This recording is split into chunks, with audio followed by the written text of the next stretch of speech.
Welcome to my YouTube channel innovator Adhyayan. आज आपके सामने वाणिज्य के कुछ प्रश्न हैं जो बहुत ही अति महत्वपूर्ण हैं और आने वाले 21 मार्च को जो पेपर होगा अकाउंट कलर का, उसके लिए बहुत ही महत्वपूर्ण और लाभान्वित है।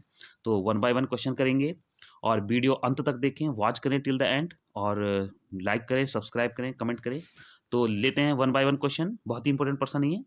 तो पहला प्रश्न है, stock of 4,000 rupees is destroyed by fire, it was fully covered by insurance, accounting entry is. अब देखिए 4,000 का आपका स्टॉक नष्ट हो चुका है। तो जब भी हमारा 4,000 का कोई स्टॉक जो है फायर डिस्ट्रॉय बाय फायर हो चुका है, तो ये कंप्लीट क्या है, फर्म के लिए लॉस है। और जब कोई भी लॉस होता है तो हम कहाँ दिखाते हैं उसको, पीएल अकाउंट में दिखाते हैं। ठीक है, it was fully covered by insurance. अगर मान लीजिए ये फुल्ली कवर्ड नहीं होता तो हमारा पूरा का पूरा लॉस कहाँ चला जाता है, पीएल अकाउंट में चला जाता है और ट्रेडिंग अकाउंट हमारा क्रेडिट हो जाता है। क्योंकि जब हम गुड्स खरीदते हैं तो हमारा ट्रेडिंग अकाउंट डेबिट होता है, मगर जब लॉस हो जाता है तो ट्रेडिंग अकाउंट क्रेडिट होता है। लेकिन इसने कहा कि फुल्ली कवर्ड बाय इंश्योरेंस, तब ये दूसरी वाली एंट्री नहीं होगी। यानी कहने का मतलब ये है कि पीएल टू ट्रेडिंग तब होता है जब लॉस होता है लेकिन फुल्ली कवर्ड नहीं होता। लेकिन अब इसने कहा है कि फुल्ली कवर्ड है। अब इसको दोबारा से देखते हैं। तो सबसे पहले देखिए, जब फुल्ली कवर्ड है तो आप क्या करेंगे, तो सबसे पहले क्या हो जाएगा, इंश्योरेंस क्लेम अकाउंट डेबिट हो जाएगा और लॉस कितने का हमारा 4,000, तो टोटल लॉस स्टॉक अकाउंट 4,000 रुपये। तो इस प्रकार से हमने एंट्री क्या करी, insurance claim account debit to loss stock. जब हमारा फुल्ली कवर्ड है और लॉस होता है तो क्या एंट्री होती है, insurance claim account debit to loss stock account. फिर इस लॉस को हम कहाँ क्रेडिट करेंगे, ट्रेडिंग अकाउंट को क्रेडिट करेंगे। तो क्या एंट्री हो जाएगी, लॉस स्टॉक अकाउंट डेबिट हो जाएगा अगली एंट्री में और टू ट्रेडिंग अकाउंट हो जाएगा। यानी कि दूसरी एंट्री हमारी क्या हो जाएगी, insurance claim to loss of stock के बाद दूसरी एंट्री क्या हो जाएगी, loss of stock account debit to trading account. अब ट्रेडिंग अकाउंट को हमने क्रेडिट कर दिया है तो हमारी एंट्री 2 हो चुकी हैं। यानी कि जब हमारा फुल्ली कवर्ड हो जाएगा तो हमारी एंट्री क्या होगी, loss stock account debit to trading account. तो हम कंबाइंड एंट्री भी कर सकते हैं। तो हमने 2 एंट्री करी तो उसकी सिंगल एंट्री क्या हो जाएगी, insurance claim account debit to trading account.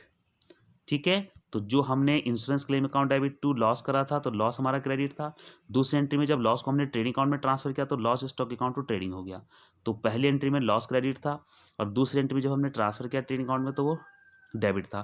तो वो एंट्री कैंसिल हो गई तो हमने सिंगल एंट्री कर दी, insurance claim account debit to trading account. तो हमारा सही आंसर क्या हो जाएगा, हमारा हो जाएगा fourth, insurance claim account debit 4,000 to trading account. इसके बाद है दूसरा, कॉलमनार कैश बुक रिकॉर्ड्स। जो स्तंभाकार कैश बुक होती है उसमें हम कैसे एंट्री करते हैं, cash transaction only, both cash and bank transaction excepting discount, all cash transaction excepting cash purchase and cash sales, both cash and bank transaction including discounts. अब देखिए नॉर्मल जो कैश बुक होती है उसमें हम क्या करते हैं, सारी की सारी रिसिप्ट हम क्या दिखाते हैं, डेबिट साइड में, और पेमेंट कहाँ दिखाते हैं, क्रेडिट साइड में। All receive debit, all payments credit. लेकिन उसने कहा कि कॉलमनार जिसमें कॉलम्स होते हैं। अब देखिए हमारी कैश बुक 1 कॉलम होती है तो नॉर्मल रिसिप्ट और पेमेंट आती है, ओनली कैश ट्रांजेक्शन। तो पहला ऑप्शन तो हो नहीं सकता, उसने कहा कॉलम वाली। तो 2 कॉलम में हमारा क्या क्या आता है, कैश और बैंक, 2 कॉलम्स अलग बन जाते हैं। एक कैश का कॉलम बनेगा, एक बैंक का कॉलम बनेगा। 2 column cash book, 3 column cash book भी होती है जिसमें हम डिस्काउंट का भी बनाते हैं। तो कैश कॉलम बनेगा, बैंक कॉलम और डिस्काउंट कॉलम। यही एंट्री आपकी क्रेडिट साइड डेबिट साइड बनेगी। तो हमारी 3 कॉलम में क्या क्या बन जाएगा, कैश, बैंक और डिस्काउंट। तो इसका फोर्थ आंसर हो जाएगा both cash and bank transaction including discounts. तो columnar cash book records all cash bank and discount transaction. तो both cash and bank transaction including discounts. अगला प्रश्न है, cash sales ₹3,550 was posted as 3,505। अब देखिए आपने सेल्स कितनी करी, नगद नगद कितना बेचा आपने सामान, 3,550 रुपये का, और आपने एंट्री कितनी करी, 3,505 रुपये की। तो देखिए आपने कितने रुपए की सेल्स कम दिखाया, आपने 45 रुपये की एंट्री कम करी पोस्ट। तो आपने देखो आपकी एंट्री क्या होती है जब हम नगद बेचते हैं, तो cash account debit to sales, क्योंकि सेल्स हमारी इनकम है। तो कितने रुपए की एंट्री हो जाएगी, 45 की, क्योंकि उसने ये नहीं कहा है कि सेल्स अकाउंट में हमने इतनी एंट्री करी, उसने पोस्टेड ही 3505 किया। तो कैश अकाउंट में आपको 45 दिखाने डेबिट और सेल्स में भी 45 दिखाने। तो पहली एंट्री हो जाएगी cash account debit 45 rupees to sales account 45। ठीक है, सस्पेंस हमारा तब आता है जब एक अकाउंट फ्लैक्चुएट होता है। मान लीजिए वो कहते हैं कि जब हमने सेल्स में ही कम लिखे, हमने मान लीजिए सेल्स में ही 45 की एंट्री करी, तो कैश अकाउंट तो पूरा हो गया 3550, तब हमारा सस्पेंस डेबिट होता। तो दूसरी एंट्री तो हो ही नहीं सकती, और कैश टू सस्पेंस का सवाल ही नहीं उठता, सेल्स तो कभी डेबिट होता ही नहीं है। तो हमारा आंसर हो जाएगा डिफरेंस 45 रुपीज से हमारी एंट्री हो जाएगी cash account debit to sales account. अगला सवाल देखिए, हिंदी वर्जन का अलग है, हम इंग्लिश में लेंगे। फोर्थ क्वेश्चन है which one does not reduce the cost of assets. Cost of assets को कौन सी चीजें जो रिड्यूस नहीं करेगी? Constant use of assets, accident, obsolescence यानी कि अप्रचलन, या इंश्योरेंस, बीमा। अब देखिए लगातार हम एसेट्स को यूज़ करेंगे तो हमारी जो कॉस्ट ऑफ एसेट्स है ये रिड्यूस होगी। एक्सीडेंट से भी हमारा जो है कॉस्ट ऑफ एसेट्स रिड्यूस होगी, कम होगी। और जो अप्रचलन है यानी कि आउट ऑफ फैशन हो जाएगा। ऑब्सोलेंस से ये भी आपका है, लेकिन इंश्योरेंस से नहीं होगा। तो इस प्रकार से इसका आंसर क्या हो जाएगा? Fourth, insurance. Which one does not reduce the cost of assets, बीमा से नहीं होगा। अगला प्रश्न है under annuity method the amount of depreciation is. जो वार्षिकी मेथड होता है, विधि होती है, उसमें क्या होता है depreciation amount? Fixed for all years, increasing every year, decreasing every year, या fluctuating from year to year. अब देखिए फ्लक्चुएटिंग एवरी ईयर तो डिमिनिशिंग मेथड में होता है, और डिक्रीजिंग एवरी ईयर और इंक्रीजिंग एवरी ईयर, इंक्रीजिंग का मतलब ही नहीं हो सकता डेप्रिसिएशन में। तो जो एन्यूटी मेथड है उसमें फिक्स्ड रहता है डेप्रिसिएशन, हर साल सेम रहता है, फिक्स्ड फॉर ऑल ईयर्स। तो हमारा आंसर हो जाएगा first, fixed for all years under the annuity method. अगला प्रश्न देखिए, न्यूमेरिकल है, इसमें एसेट्स दी हुई हैं और थोड़ा सा कैपिटल दी हुई है। तो देखिए एसेट्स आपकी कितनी है जनवरी में? 30,000 रुपये है, और लाइबिलिटीज 13,000 रुपये है। दिसंबर 31 में आपकी कैपिटल गिवन है 16,500। तो जो दिसंबर 31 है क्लोजिंग कैपिटल दी हुई है आपको, क्लोजिंग कैपिटल कितनी दी हुई है आपकी? 16,500 रुपये। अब उसने कहा है कि withdrawals bye honour during the year 4,000। अब आपका विड्रॉल्स कितना है यानी ड्राइंग्स कितनी है? 4,000। अब जब क्लोजिंग कैपिटल दी होती है तो उसमें ड्राइंग अगर आप प्लस कर देंगे तो आपका क्या आ जाएगा? ओपनिंग कैपिटल आ जाएगी। तो कैपिटल ऑन 1 जनवरी पूछा उसने, तो कितना हो जाएगा? 16 + 4 20,500। तो हमारा क्या हो जाएगा? फोर्थ आंसर आ जाएगा 20,500। 12,500 का मतलब ही नहीं है, और 16,500 तो क्लोजिंग कैपिटल, तो ओपनिंग तो होगी नहीं क्योंकि ड्राइंग भी है। तो हमारा आंसर क्या हो जाएगा? 20,500। तो closing capital plus drawing is equal to opening capital.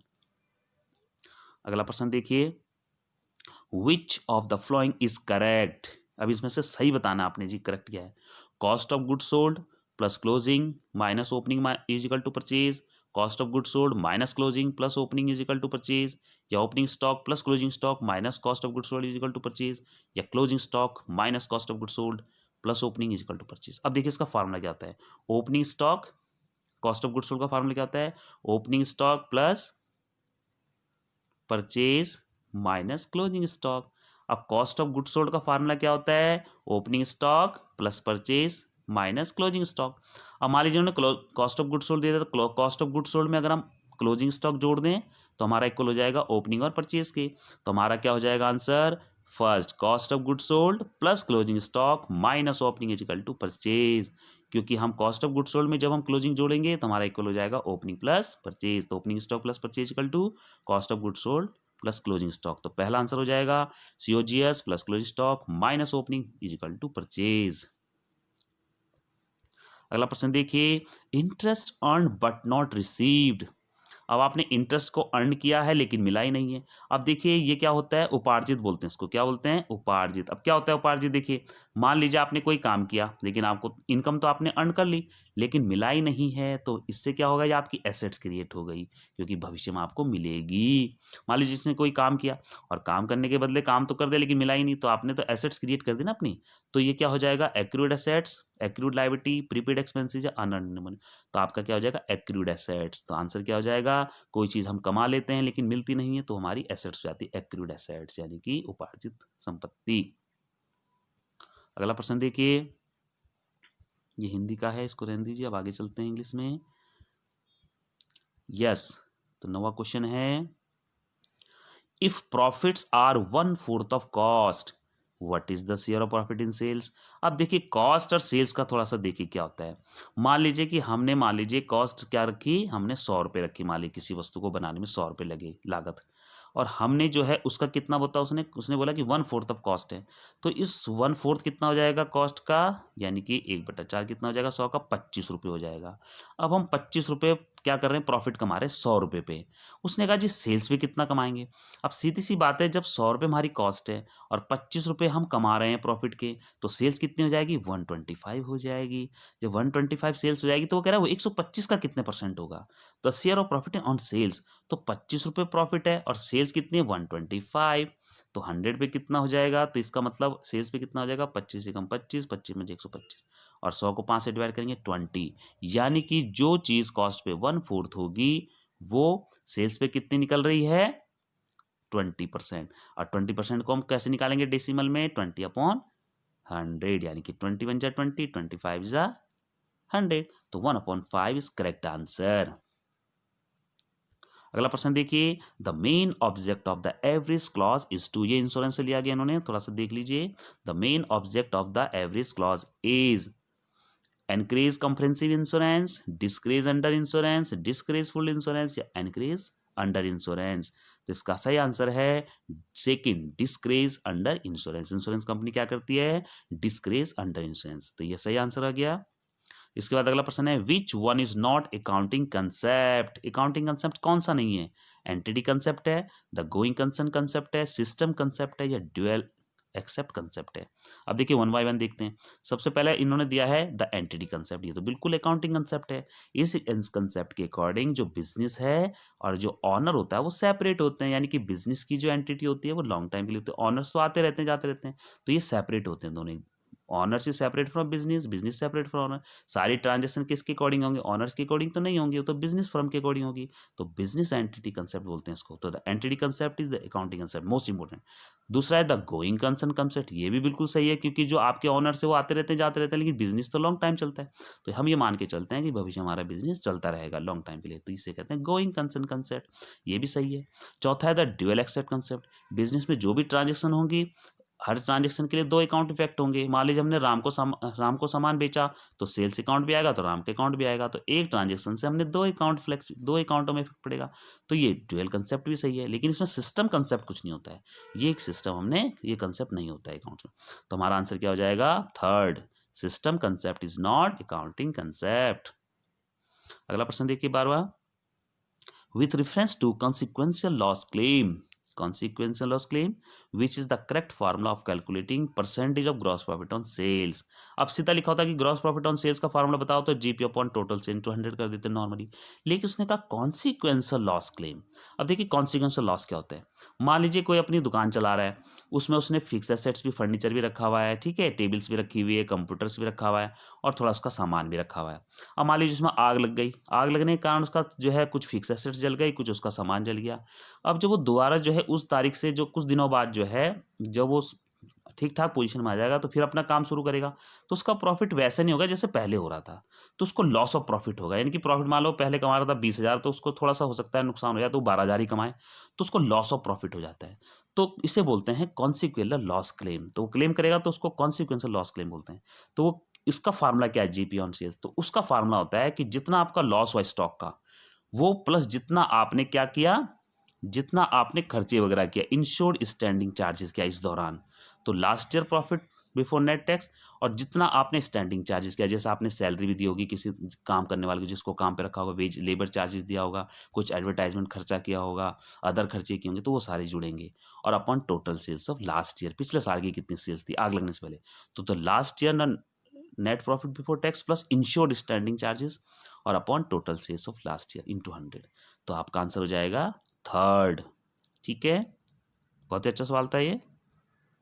अगला प्रश्न है, which one is method of depreciation accounting, which one is method of depreciation accounting, तो total cost method, depletion unit method, prime cost method या cost price method. तो हमेशा क्या होता है, प्राइम कॉस्ट मेथड होता है, तो हमारा आंसर क्या हो जाएगा, method of depreciation accounting is prime cost method. अगला प्रश्न है, When two firms amalgate, जब दो फर्म आपस में मिलते हैं, एमलगेट करते हैं, general reserve is transfer to, general reserve को हम कहाँ ट्रांसफर करेंगे, न्यू फर्म्स अकाउंट में, रिवोल्यूशन अकाउंट में, पार्टनर्स अकाउंट में या लायबिलिटी अकाउंट में। अब देखिए जनरल रिजर्व में लायबिलिटी में, तो क्योंकि जनरल रिजर्व तो पहले से ही लायबिलिटी अकाउंट में दिखाया जाता है, तो ट्रांसफर तो लायबिलिटी में तो हो ही नहीं सकता, लायबिलिटी को लायबिलिटी ट्रांसफर कभी नहीं करते। न्यू फर्म्स अकाउंट में क्यों करेंगे, दो फर्म्स आपस में एमलगेट हो रही हैं।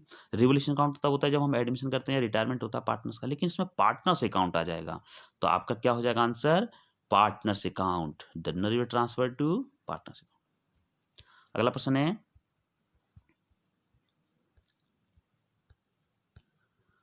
बहुत अच्छा प्रश्न है। A B C and D are equal partners. Equal partners का मतलब कि प्रॉफिट इक्वल बांटते हैं। A B D die together in a plane crash. मान लीजिए कोई प्लेन क्रैश हो, उसमें ए बी डी मारेंगे, सी बचा सिर्फ ओनली। द एक्सीडेंट रिजल्ट, अब क्या रिजल्ट होगा उसका? एमलगमेशन ऑफ पार्टनरशिप होगा। एमलगमेशन क्यों होगा? रिकंस्टिट्यूशन ऑफ फर्म, फर्म दोबारा रिकंस्टिट्यूट होगी? बिल्कुल नहीं होगी। Dissolution of firm as well as the dissolution of partnership. अब देखिए, जब पार्टनर्स आपको मिनिमम 2 चाहिए पार्टनरशिप में, और जब 1932 पार्टनरशिप ने बोला गया कि 2 से कम हो गए तो पार्टनरशिप डेजोल्यूट हो जाएगी और फर्म भी आपकी बंद हो जाएगी। तो आंसर क्या हो जाएगा? Dissolution of firm as well as dissolution of partnership. तो पार्टनरशिप तो वैसे डेजोल्यूट हो गई क्योंकि 4 थे और 3 आपके प्लान कैसे मारे गए, तो एक ही बचा, तो पार्टनरशिप तो वैसे भी नहीं चलेगी। ठीक है, तो एक से पार्टनरशिप चलेंगे तो डेजोल्यूशन ऑफ पार्टनरशिप तो ऑटोमेटिक हो गया, और जब फर्म पार्टनरशिप ही नहीं रही तो फर्म कौन चलाएगा? तो डेजोल्यूशन ऑफ फर्म भी है। तो हमारा आंसर क्या हो जाएगा?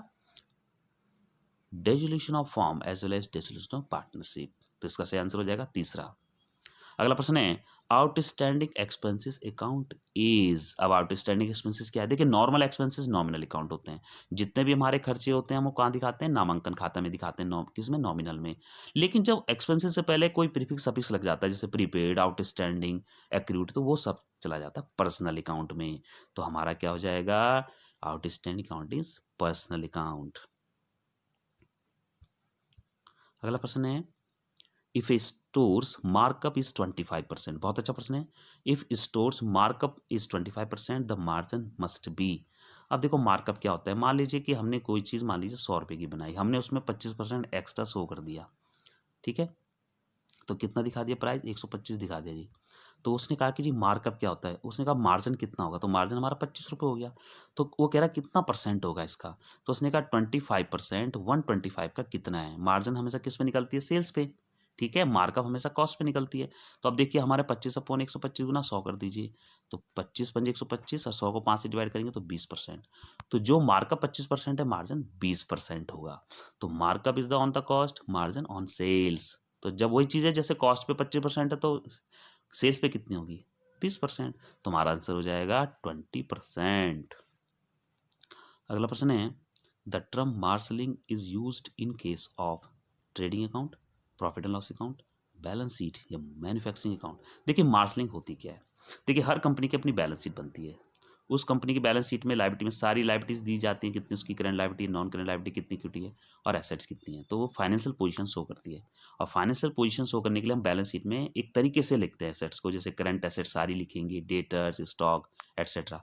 फिर फिक्स एसेट्स को तरीके से लिखेंगे, एक सिस्टमेटिक तरीके से लिखेंगे। तो उस सिस्टमेटिक तरीके को मार्शलिंग कहा जाता है। तो आंसर क्या हो जाएगा?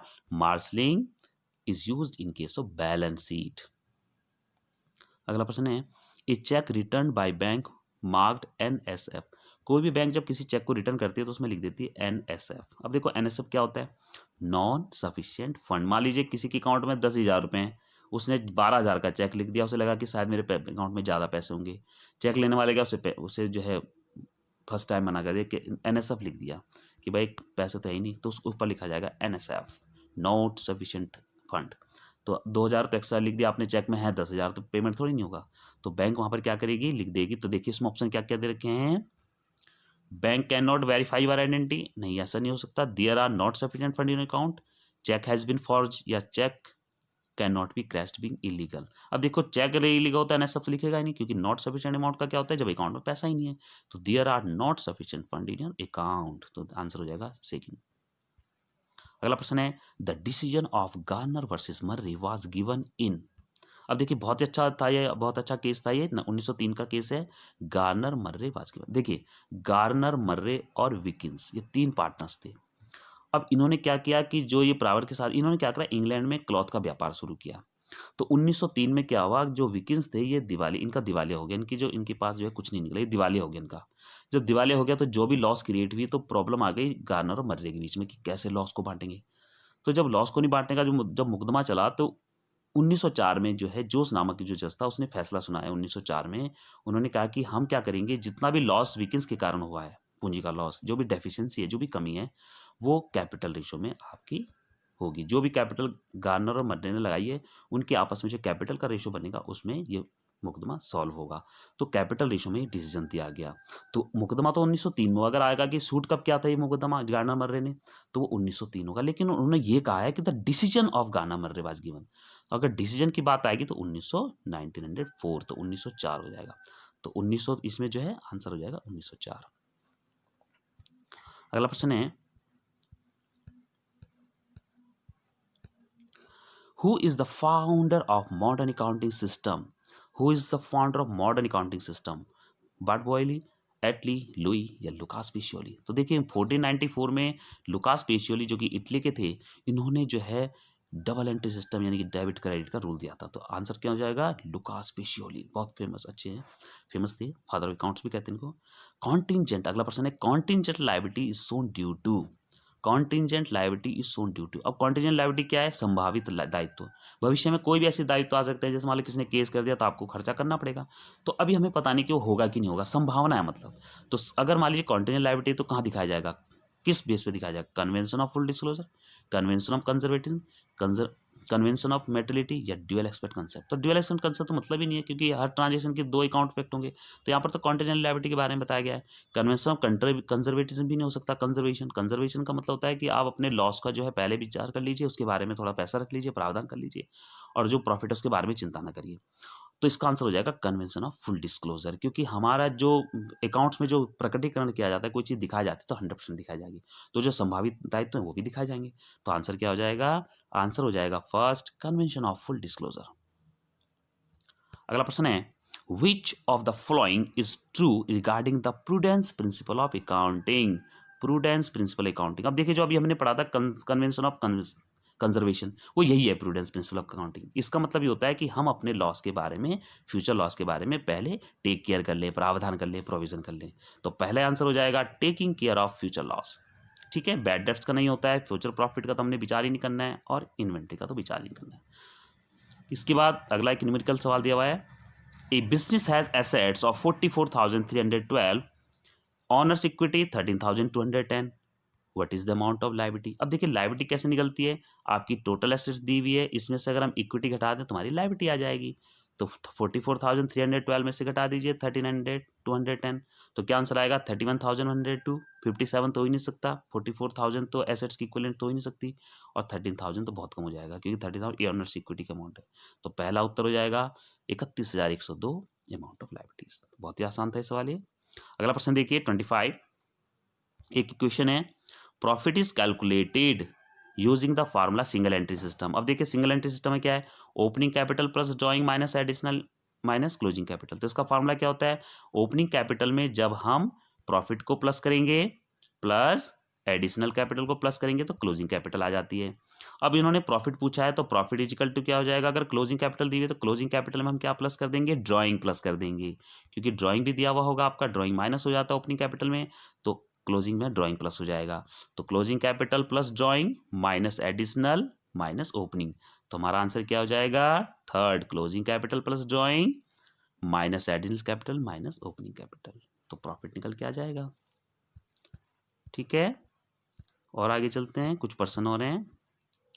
The process of narrowing a large number of candidates to a smaller field is called. The process of narrowing large number of candidate to a smaller field, बहुत सारे लोग हैं, ठीक है, उनको रिक्रूट करना है, और बाद में जो है उन्होंने सामने किसको छांट कर स्क्रीनिंग कर दी, तो क्या कहलाता है, रसिंग, रिक्रूटमेंट, एनरोलमेंट, कहलाता है सिलेक्शन, तो उनको सिलेक्शन करते हैं। अगला प्रश्न है, the cheapest source of finance. अब देखिए cheapest source of finance, business लाने के लिए क्या करते हैं, लोन लेते हैं, डिवेंचर इशू करते हैं, पब्लिक से लोन लेते हैं तो लेटर इशू होता है तो डिवेंचर कहते हैं उसको, आपने लोन लिया बैंक से, आपने शेयर्स इशू करे, तो ये सोर्सेज हैं बिजनेस फाइनेंस के।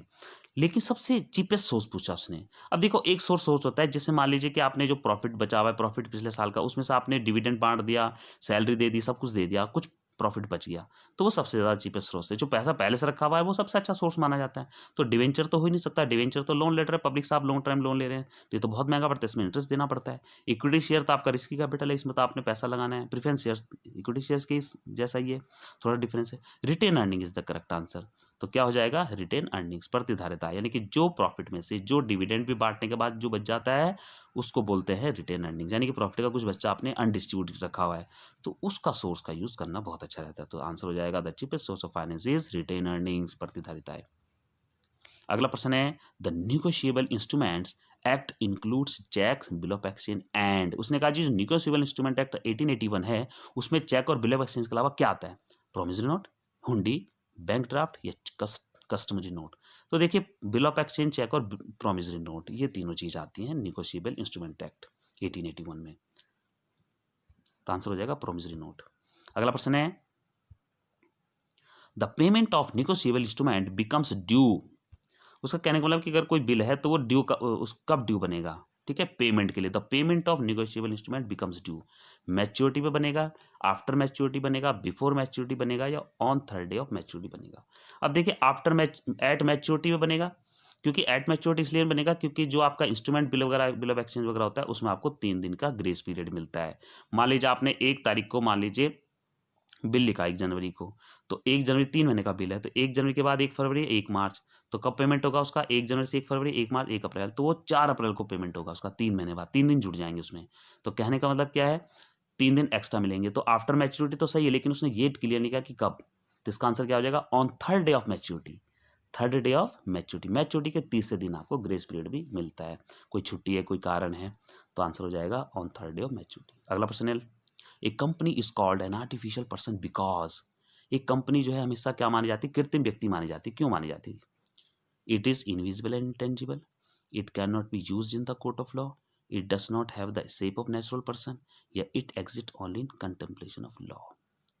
अब देखिए जो कंपनी होती है ये कृत्रिम व्यक्ति मानी जाती है, कोई व्यक्ति तो है नहीं कि देखा जा सकता है उसको या वो काम कर रही है।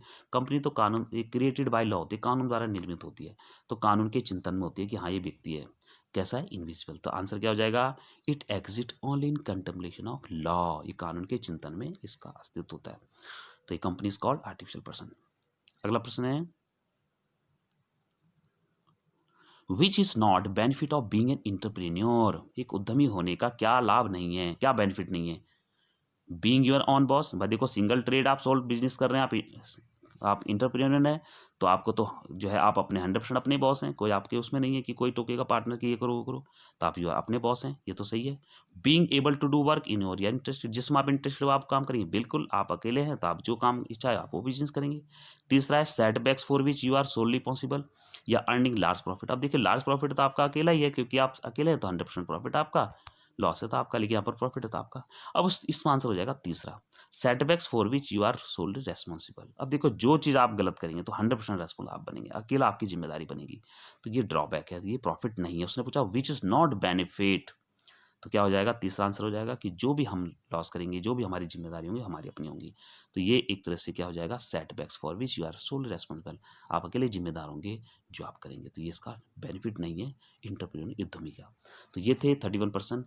तो I hope you understand very well, हमने कोशिश करी कि आप लोग अच्छी तरह समझें, आप अच्छा पेपर कर सकते हैं। 21 मार्च को आपका पेपर है, अकाउंट कलर की अच्छी तैयारी कीजिए, get success, wish you all the best. ठीक है, नए साल की बहुत बहुत शुभकामनाएं, इस नए साल में जॉब लेने की कोशिश करिए, बहुत अच्छा मौका है।